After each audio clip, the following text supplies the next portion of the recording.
episode of for the Blerd Shirt. We're here, my hosts RJ and Trey. What's up? What's up? What's going on, fellas? We're here to talk about an episode 3 of WandaVision today. So what's going to happen is we're going to start off talking about a couple things that have to do with our last podcast that Trey and I talked about, Ultron. I wanted to get into Ultron, and in this episode, it's called WandaVision Now in Color. But the reason I want to talk about Ultron first is because of how important that we know that Trey and I talked about how Ultron's not dead. But I want to ask RJ first. I know you've seen Avengers Age of Ultron, probably not as much as us. But I want to ask you, do you think Ultron's dead? And if so, why? I wouldn't say he's dead. You know, we know in this age of technology, there's always remnants of everything lingering around. You can, delete a nude, but it's still out there somewhere. So it's one of them things where if your nudes are not going away, neither is Ultron. So I don't believe he's exactly dead. I believe that there is a way to bring him back. I think he is out there somewhere. And I feel like WandaVision may be that bridge to kind of bring Ultron back or kind of reintroduce him.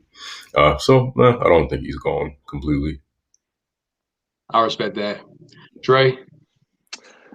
I do not think that Ultron is dead because when you watch Age of Ultron, he had a off-screen death, and he's literally technology. He could just throw himself on the internet, download himself into another body. Who really knows? So I don't think he's dead at all. Yeah, I'm gonna have to agree with both of y'all just because there's too much information already being provided. Monica Rambeau in this episode referenced Ultron as you saw, which is crazy, which we didn't expect. And then that kind of triggered something. You saw that in Wanda. But before we get to that, I do want to talk about the neighbors, because the important thing is the neighbors that we see in this episode obviously are the same people that we see in the first two episodes, but still we kind of saw in the normal kind of stance in the first two, but now people are kind of starting to act a little weird. So there's some things going on, just the way people are looking, and there's a lot of glitches in the system. If you are noticing that, a lot of people are having these moments where they're ended up rewinding themselves and then saying it's something complete opposite of what they just said. Because something is weird. So RJ, I want to ask you first. Actually, RJ, let's go with you first. What do you think is being thrown in this situation to Wanda's brain? All right, so let's talk about the whole neighbor situation. I feel like I like the fact that you mentioned there's a glitch in the system, because that's kind of what's happening here. We see them, kind of breaking that fourth wall, and then their programming kind of resets them to, all right, see you later, and I think that's probably my favorite part of the episode, with kind of the crumbling of the neighbors, I guess, their reality. They kind of have this weird program Stepford Wives thing going on that I'm kind of digging. So I'm really looking forward to peeling back the layers of what the hell is going on with the neighbors, because we've seen several instances of neighbors glitching out from the first episode. Now we're 3 in, and we're kind of getting a little bit a bigger taste for, I guess, what's to come. So I'm excited about it. I really love the whole neighbor interaction thing they had going on this episode. I like the creepiness of it. Yeah, me too. Trey? Yeah, so the whole neighbor interaction, I thought it was very interesting, because you can tell that I forget his name, but the black dude, you can tell that he Milo, is not okay with Milo. Okay, you can tell that he feels something is not right, they're not doing something right, and he wants to tell Vision, because he's weird something. Then he gets stopped, and the lady's just don't do that. Yeah. And I thought, and then they just kind of carry on nothing else is happening. And then before that, when you see him cutting through the fence wall or whatever, and they're just he's just still happy about it. I thought that was very interesting. Like they were trying to fix something that might have happened in the system or something like that, and he was trying to play it off like, oh yeah, I'm just cutting the hedges, but something's Yeah. weird. So I thought that was very interesting, that whole Breaking the wall. thing. Yeah. RJ looks like you got something to say. Like, that's how hard I had to hit myself. Wait a minute. Breaking the fourth wall. Breaking the wall. He was cutting through the wall. So that's you know what, man? He's breaking his sequence. That's you know what? That's crazy. That's another wow, yeah. I didn't even think about it like that.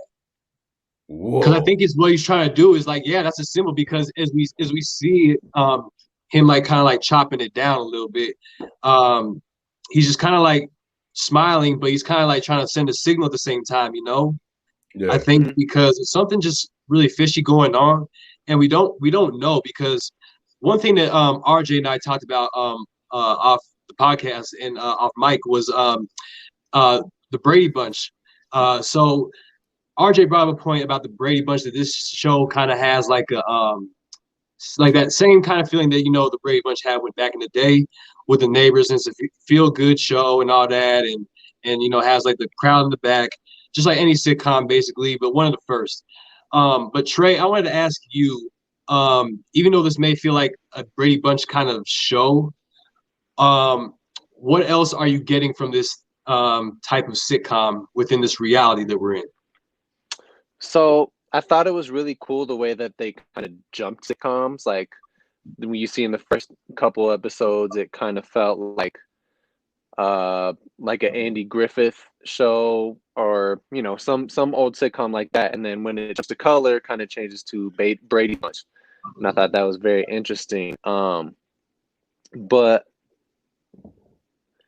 I forgot your question. I got wrapped in what I was thinking about.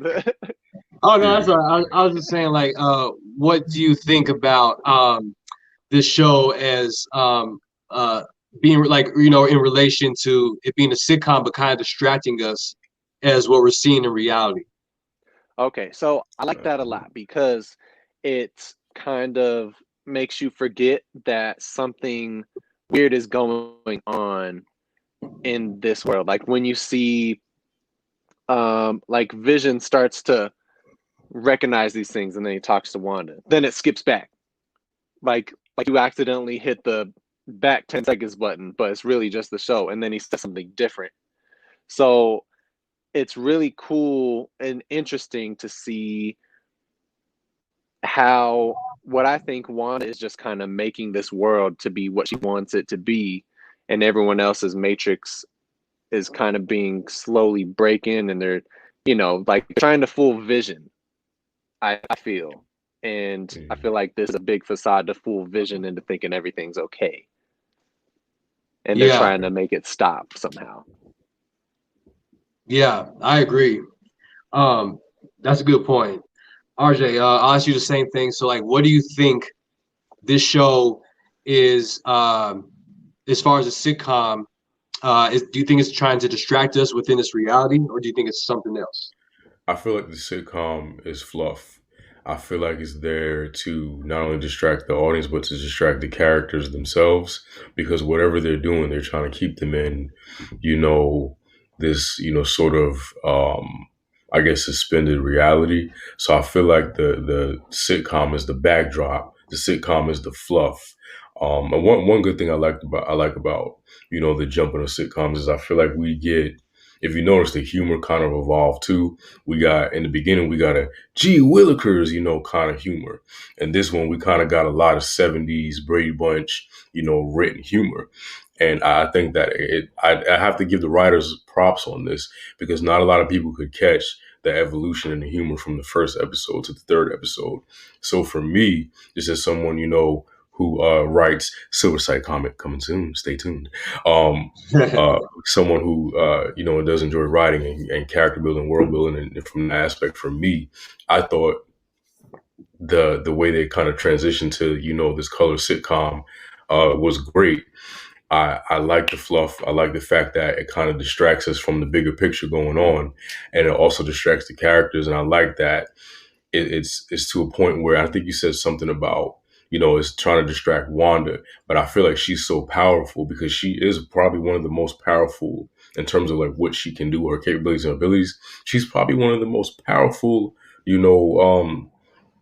Avengers. I almost said X-Men. Well, not well. Well, no, you're not wrong From because she yeah, has had ties up with the X-Men, so you're not yeah. wrong. I think my Mhm. mind is just separated Fox from, so it's Yeah, hard for me to see her as Scarlet Witch because she's Wanda. yeah. Um, but I feel like she's so powerful that it's hard to, because she can create a whole other reality if she wanted to. If we're getting really into detail about who Scarlet Witch is, and she's so powerful that whatever's holding her here can't hold her much longer. And no matter how much fluff they throw at her, eventually Wanda's going to break out of that. Exactly, exactly. And that's the thing. I think that's a great way of putting that, RJ. And that's a great point because I wanted to actually piggyback off of what you said. So I think that what we're seeing is that how you explained it, she's like one of the most powerful mutants ever. Yeah, And if you guys didn't notice, so remember when Vision walked in and she was having the twins? We'll talk about that right now, and then we'll talk about Monica Rambeau and everything. yeah, So Vision walks in, and obviously in the last episode we saw that Wanda was pregnant. In this episode, she has the twins, and we really don't know what's going to happen quite yet with the twins. I explained that in my podcast with the Agatha Harkness and the Fantastic Four, or just something that could happen with along the lines with that. But in what you guys know from this show and just from other information that you gathered, do you think Wanda having twins, at least in this reality, is a good thing or a bad thing? And I'm going to pass that to Trey this time. I think it might be a bad thing because we don't really know what's going on. Like it could be that she was I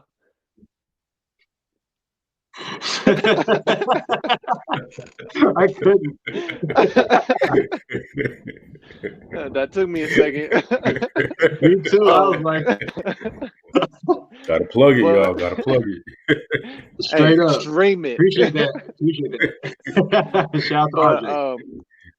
I think it could be a bad thing because we don't know what's going on in this reality, and the fact that she's having these twins, obviously she's going to get attached to him if something happens to these twins. She might go crazy, like maybe if it turns out they're not actually real, or someone takes them, or just depending on what this actual scenario is. And it could also probably really affect Vision in the end too. So I'm gonna say that it's gonna be bad, but if we get to see them grow up and actually become, we said last time, Speed and the other person I forgot, but it'll be really interesting. Quicken and Speed. Yeah, that'll be really interesting. Yeah. RJ, I'm gonna pass the same question to you, but I think what Trey said was I think you're onto something. I agree with that. RJ, so do you think Wanda having these twins in this reality is a good thing or if it's a bad thing? The twins are an interesting concept because the twins are something that was created, whatever. The twins were created in this reality. I can't. My brain. No, It's been a you're rough right. day, Because we y'all. don't know. It's like Yeah, they're yeah, not. Yeah, yeah. yeah. We don't know. Like I don't know where they were or when they were created, for that matter. So they exist in this reality, and that reality for them right now is this fake reality for them living in this. Parts of it feel real. So for me, I feel like the twins are kind of like their anchor to stay in this reality. They're going to be something that kind of is going to be what kind of, I think, either makes or breaks this this life for Wanda and Vision. I like the fact that it kind of throws a curveball because now they have to deal with these kids that, even though they may not be real, that they have this emotional attachment to. So for me, I can't wait to see where the storyline goes with the twins when she was pregnant and her stomach, kept, expanding. She was showing more and more. I was like, well, damn, she gonna have this baby this episode, and I was like, nah, they wouldn't do that. They're gonna at least be. She's at least gonna wait, another episode, and then she had the twins like that. Now, I wasn't aware that she was gonna give birth to twins. So when the second baby came, I did like a double take. I did like a Scooby Doo. I wasn't expecting it. Yeah. So I like the aspect that the twins are going to bring to the show. I feel like it's going to be something that definitely makes the show more exciting to watch because the more, and I'm glad we're talking about this show because if I'm being completely honest, like I said last week, I was kind of indifferent on it. Even watching this episode, today, I was still kind of like, this show's just a little bit too slow. If too slow's right here, it was like this for me. It's like just under it, making it too slow. But now that we're talking down, analyzing and breaking it down a little bit more, I'm enjoying it more because I can appreciate everything that went into the show and everything that I feel like they're going to plan for the show. So the twins, for me, I definitely feel like this may be something that brings things to the next level when they have to make a decision about staying into this reality or breaking it. Yeah. Yeah. I think, like you said, they're very important, and it's going to make or break that because, and going back to what Trey said, to add onto your topic, I think that somehow if like something happens to those twins or anything, like, Wanda is going to go after or kill somebody or destroy reality itself because of how powerful she can do is. it. Yep. So, yeah. So, and one thing I wanted to, I'm going to ask you guys both a question. This will be the last one before we hop off. But before we get to that, I wanted to explain some things. So, with Monica Rambeau and Wanda having that conversation before Vision came in, and she was pregnant, and she found out. She's like, "Oh, you're pregnant," and she's like, "Oh yeah," and then she said out of nowhere, like, "Ultron killed your parents, didn't she?" And then she was like, "What did you say?" And then she's like, "Oh, nothing. I said brother. The brother, yeah. Sorry, yeah, brothers, yeah." So Pietro or something like that. Yeah, Pietro's right. I was thinking of something else. Yeah, but yeah, Pietro Maximoff is the other twin. So I think when they were having that conversation, I think what happened was when Vision walked in, he asked where Monica was, and Wanda replied, "Oh, she's not here anymore. She had to leave early. She's gone, right?" So crazy thing. And as we saw at the end of the episode, we saw Monica get knocked through the portal. So that means that Wanda sent her out of this, maybe this reality into back to on Earth or something, somehow. So that's my theory. But to segue into the whole sword thing, I want to keep talking. I wanted to explain something at the end, and then I'm going to ask you guys a question right now. What do you guys think from watching the show is going on with Monica Rambeau and Sword and her operating on Wanda? I'm gonna pass this to you, RJ. Monica Rambeau. Let's bring it back to that kind of like the third act of the third episode where she mentions Wanda's brother. Now, for me, I'm glad because I feel like they don't pay enough attention to this in the MCU. She lost her twin brother, like in a devastating fashion, and I feel like it's not mentioned enough. Traumatic, like he literally got gunned down, and for me, it bothers me that the MCU doesn't spend enough time on this. Not to say that that grief should always be long and drug out, but I feel like it took her one movie, and then they were like, "Yeah, normal." Like she forgot her accent. Yeah, exactly. She's good now. She forgot her brother just as quick as she lost her accent. So for me, like I felt like this kind of callback to it was like, all right, finally, so they're going to acknowledge that there is some more underlying pain there, because I feel like that's the most emotion she's shown since her brother died. So I liked it. I really liked. Oh, I was about to say liked it. I really liked the scene where that kind of like where that wall broke again. And I don't know if she like must have punched the hell out of Monica Rambeau to send her flying out through the portal. I want to know what happened. Like, did she Kamehameha wave her ass through the portal? I need to know, because she just like, how did she get out? But once again, this speaks to how powerful Wanda exactly is. The fact that once that wall broke, she was able to push Monica out. So for me, I feel like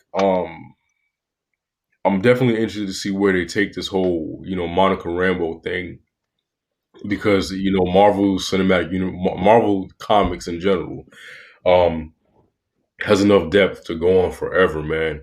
So I don't even want to even begin to predict what I think will happen with Monica Rambeau, but I feel like whatever they do with her, if they do it right, is going to be A1.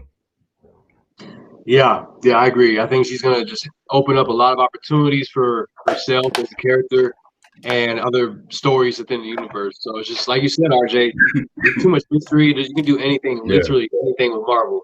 And I'm gonna throw the question at Trey now.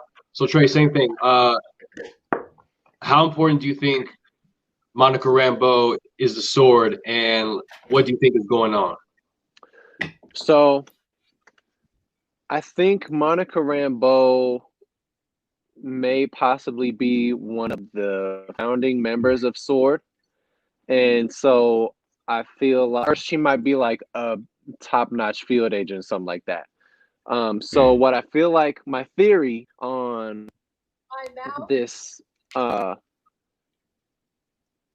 theory on what's going on right now is something happened to Wanda to where she's made this reality, and it's slowly evolving as her mental is evolving in her current state, like when she like made the reality, and the people like Sword noticed what was going on, and they're like, oh, these people are missing, so now we're gonna have to put an agent in whatever this field is. And so they put Monica Rambeau in there, and she kind of infiltrated this false reality that Wanda has made. So when Monica Rambeau, so when Vision's talking to the neighbors, they're like, oh yeah, she's new. She doesn't have a home. She doesn't have a family or whatever like that. It made me think that Vision has also been a part of this false reality. So he doesn't even know what's going on, and he could possibly not be real like we think, because he never, at the end of Endgame, he never was brought back to life. So he could possibly just be another part of this reality that Wanda has created, and Sword is now taking notice and trying to figure out. So that's why you see in the first couple of episodes of like, Wanda, who's doing this to you, or stuff like that. And Vision keeps noticing things, like when he got to the meeting, they're like, yo, you shouldn't be here, or stuff like that. So I think this is all what Wanda has created, and Vision is still possibly not brought back to life, but a part of this, and he's kind of figuring out that he is a part of it as well. You just blew my damn mind. Yo, I didn't think about that, and what I like what you said about that is that kind of makes me think now too, because I was saying, well, she's gonna have to choose between the baby and reality. Now she might have to choose between a fake reality where Vision is alive and they have children, versus her going back to her reality, which is ultimately depressing because you lost the love of your life, and you're, I guess, unreality child, or whatever you want to call it, the twins. Wow. Mhm. Okay. Deep. Yeah. No, I agree, Trey, and same with you, RJ. I think both of y'all bring up good points, just because of how, especially with what you said, Trey, with this whole Ultron thing. I think that the Ultron, when they had that conversation when she was pregnant, and she said Ultron killed your parents, I think that was the trigger word. And I think that's what set off Wanda in her mind. And eventually now she's starting to break that reality, which is scary. Because you kind of see that break, like when she says Pietro, and she's just like, what did you say? Like that wasn't part I of thought my she was going to beat reality. her ass, really. Me too. I thought she was And then going to, like, lay hands. I also wanted to say, RJ, when you brought up the fact that Wanda was like lost her accent, I always noticed that because it's so heavy in Age of Ultron, and then every other movie she talks normal. And Yeah. I always wondered if anyone else ever noticed that. But then I liked also that in this she started singing in Sokovian, so Yeah. maybe they'll start talking about that more, which I liked a lot. What I hope they do is like break the fourth wall again and be like, didn't you have an accent? Like, where your accent go? I hope they kind of do something like that where they break the fourth wall. But I thought she about to lay hands on Monica when she was like, "What did you just say?" Like I thought she was about to. I can't, for right. I thought she was about to post up like, You "What's talking up?" about my brother? Like, My dead brother. Yeah, I thought she was about to go in, man. I thought she was about to light her up. Yeah, I agree, man. And I think both of y'all bring up great points, and it's all going to add up to, I think, both of your theories. And in my theory, long story short, I'm not going to bring too much comic history into it, but I think what I know from what we're seeing is that in comics, Monica Rambeau, she worked for Sword. So she was already an agent under Sword because of her past events and all that. I won't dive too deep into it, but I just think that there's some kind of connection, obviously, with her working with some type of the X-Men because, long story short, what I think also is going to add up into this is the X-Men starting to show up because Monica Rambeau could be working with this, the Sword Agency, and somehow, it's really corrupt, and people are trying to take down the next like general or something like that. And I think she's gonna like come across like this seismic wave that she can sense, and it'll trigger off like some kind of like cosmic wave, and it's coming for like the Sword ship, because the ship in the comics is called the Peak, and it's kind of like the Justice League Watchtower. You know what I'm talking about, RJ? Yeah. Mm-hmm. Yeah, it's kind of like that. So I think what will happen is that when Monica finds out about this like seismic wave in this universe, that she's gonna call upon like someone who works for Sword, and the people who can work for Sword are the Fantastic Four. So the Fantastic Four could already be working in Sword, and because they're in space and they're dealing with seismic energy and waves and trying to find stuff on different planets. So I think that this might lure into either some X-Men, I see you, Trey, into some X-Men or some type of Fantastic Four kind of thing we're getting. I got a bunch of other things going, but that's what I see.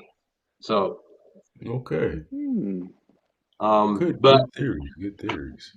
What are y'all final thoughts? Let's start with Trey. So my final thoughts are that this episode left me wanting so much more because it shows a little bit of outside of the simulation and just the breaks. I thought once again the commercial in this one was really interesting. Another Hydra type commercial. And I just can't wait for the next episode. And also, random question for you guys. If they do bring in the Fantastic Four, would you want them to cast any of the four as different races like they did with... No. I mean, obviously, we know Fan Four Stick was awful, but would you want them to cast any characters as any different races like they did in that movie? No. Just keep them original? No. Comic book, we want source material. Yeah, I'm with RJ. Source material, yeah. I'm with RJ 100% because RJ and I we're kind of similar on this aspect. It's like if it's original, just stick with it. I mean, there's plenty of black stories out there and minority stories that need to be told. Shang-Chi is coming out. You had still Black Panther 2. We still got other movies. We got Kamala Khan coming out, the TV show. So it's like we need to start opening up more stories, and it's fine because like the Fantastic Four may not be as interesting to to some other groups like the Avengers, the X-Men, to some Yeah. people, but it's still going to be cool to see how they come into this universe. So, but I agree with RJ. I think that please don't just cast just cast what's his John Krasinski as Mr. Fantastic, Emily Blunt. They're already a couple. Then just cast a dumb, someone who's like can play a dumb person, like a dumb young person, like Zac Efron Zac can play Johnny Efron. Storm. Yeah, exactly. And then like Yeah. the thing, I mean, you could cast like Bruce Willis or something. Yeah, anybody for that. Yeah. I don't. Bruce Willis casting as the Thing, I kind of like that. Okay, we'll see. Like that. Yeah, I don't care who they cast, as long as it's written right. As long as they acted well, as long as it's written right, I could care less. Who's in that role, as long as they're not problematic, as long as they know what they're doing, as long as they respect source material, I have no problems. I hope that they bring the Fantastic Four into this, and I hope they bring them in the right way. For me, like I said, I'm all for combining these universes that we should have been gotten. I really wish they would have just come together way before this, but sometimes things, have to happen on their own time. And I think this is a brilliant way to introduce the Fantastic Four into this universe, because we talk about this a lot. We all know the origin stories. They vary from comic to comic, but not every introduction to the MCU needs to be an origin story. So I feel like if they were brought in through this way, so be it. Great. We already know. We want to know how they got their powers. You can do a flashback, exposition dump. You can do a movie after, they've been introduced, like a prequel. But I think bringing them in this way would be brilliant. Now, as far as my final thoughts on the third episode, of course, I feel like it was the best episode thus far, because I feel like we kind of got a little bit more information as to what's going on. We all had theories last week that this is alternate realities. They're trapped. It's a mind thing, and I feel like this kind of confirmed what everybody kind of already knew what was going on. But I feel like, and these episodes are 30 minutes. And if you notice, they're not even really 30 minutes, because the credits are like 25% of the show. So we're really not even getting, if you want to be real with it, we're getting a mini television show. We're getting mini episodes, because they're not even lasting 26 minutes sometimes. So I like the fact that we kind of get a little bit more each time. And I think we got more than we've gotten in the previous episodes in episode 3. But I definitely think that this is going to be a setup for a much bigger reveal, like I said, later on. So I'm hyped. I'm ready. Oh yeah, man. I agree, RJ. There's just so much to say. But Trey, what about you? Do you got any more final thoughts? You know what I will say? If it does happen that they do bring in Fantastic Four and X-Men, or one of the other, I think it would be cool if they kind of tried to set up also like a Secret Wars storyline, because if they introduce those characters, they have everyone you need for a Secret Wars, and that would be super dope. That'd be super cool. Yeah, I agree, Trey. And I think we're gonna see that, like you said, I think we're gonna see Secret Wars and Secret Invasion eventually, obviously, because we're getting that show. So I think it's all gonna tie in. And we talked about that the scroll theory and all that, but we won't talk about that now. But it's just, there's so much that's gonna happen. So make sure y'all just keep paying attention and just keep watching it. It's a great show. I know people are kind of complaining how it's kind of slow, but I guarantee you by the 9th episode, we will get all of our answers. I guarantee it. So make sure y'all hang in there. But that's going to end it for today's video, y'all. Make sure you follow us on all social media platforms for the Blerd Show across all platforms: Twitch, Twitter. We got Instagram. We got Snapchat now, so I just created that. Other than that, RJ, you got any final things to say? We also are on Discord as well. Make sure you join the group. We have a Discord Discord channel called BlerdVerse, where we talk about all things nerdy, from movies, comics, gaming, anime, television. It's nerdy. We're talking about it. You name it, it's in the group. So go ahead and hit us up on Discord and join the discussion and become part of the BlerdVerse. You can follow me on all social media platforms at Avatar Rating. Type in Avatar Rating, and if it comes up, it's probably me. So yeah. Yep. Trey? And you guys can follow me on Instagram, or you can follow me on TikTok at Spiderboy Trey. That's Spiderboy with 2 eyes, because I had to be different, you know. I gotta say that every time. And then you can also get me on Instagram at maximum_spider, SPIDAH. Yeah, and then follow us also on TikTok at For the Blurcher. We're posting some pretty quality content on every single platform. So make sure you give us a follow and just enjoy. And make sure you follow us on our Facebook page. I think we're almost, or if not, we are at 100 followers right now. We're trying to keep growing our page so we can give you guys the best information on pop culture news, movies, games, comics, TV, whatever. We ain't got that much else to say other than that. Follow me on Instagram at Hero Harrison Talk. And make sure you guys stay up to date with comics and all of our lives that we got going on. And we got podcasts, RJ and I. Next week, we're going to be doing Man of Steel. Because we got some things coming up with the Snyderverse and this Justice League movie coming out. So it's gonna be really interesting. It's gonna be really interesting. I can't wait. So that's going to end it for today's episode. Make sure you guys share, like, and subscribe to all of our platforms and channels for the Blurcher across all platforms. Hero Harrison, Avatar Rating, Maximum_Spider because he had to be different. And other than that, y'all, Blerd is Bond. Blerd is Bond. Blerd is Bond. Yeah.